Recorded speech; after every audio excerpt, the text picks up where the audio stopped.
দুপুরবেলা খাওয়া দাওয়া করে আজ আর কোনো রকম রেস্ট করিনি, রেডি হয়ে বেরিয়ে পড়েছিলাম। বাড়ি থেকে বেরোবার সময়ও জানতাম না বাবার সাথে দেখা হওয়ার পর আমরা ঘুরতে যাব।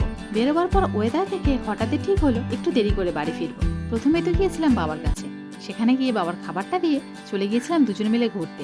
এত সুন্দর জায়গাতে এসেছিলাম, যেদিকেই দেখাচ্ছিলাম সেদিকেই সবুজ। আমার মনটা তো ভীষণ খুশি হয়ে গিয়েছিল।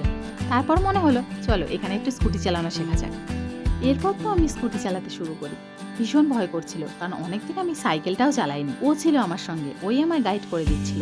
সমস্যা একটাই হচ্ছিল, এটার ওয়েট অনেকটাই ভারী ছিল আমার জন্য, তাই কোনো রকম চালাতে শুরু করেছিলাম।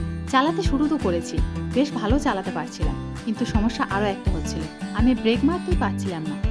স্কুটি চালানো শিখতে এসেছি আমি, ভীষণ মজা হচ্ছে। কিছুটা পেরেছি, কিছুটা পারিনি। সাইকেল চালিয়েছি আমি পারি সাইকেল চালাতে, ওই জন্য অভিজ্ঞতাটা একটু হলেও আছে, কিন্তু ওটা একটু হালকা পাতলা আর এটা ভীষণ ভারী, ওই জন্য একটু তো টাইম লাগবে।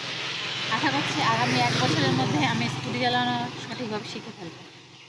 সাইকেল আমি কখনো মেন রোডে চালাইনি, এটা শিখে আমি মেন রোডে চালাবো 1 বছরের মধ্যে। যাই হোক, মোটামুটি 45 মিনিট মতো প্র্যাকটিস করে অনেকটা মনে সাহস জুগিয়ে বাড়ির দিকে এলাম। বাড়ি ফেরার পথে দেখা হলো মায়ের সাথে। মা ভ্যানেতেই ছিল বাড়িতে আসার জন্য। মাকে হঠাৎ দেখে আমরা একটু চমকে গিয়েছি। মা যে এত তাড়াতাড়ি ফিরে আসবে সেটা আমরা ভাবতেই পারিনি। মাকে অনেকবার ফোন করার পরও মাকে আমরা ফোনে পাইনি, তাই একটু তো চিন্তা হচ্ছিল।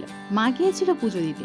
বাড়িতে এসেই তো মা প্রসাদগুলো বের করতে শুরু করলো, আর আমি সাথে সাথে বাটি নিয়ে বসে পড়েছিলাম মায়ের পাশে।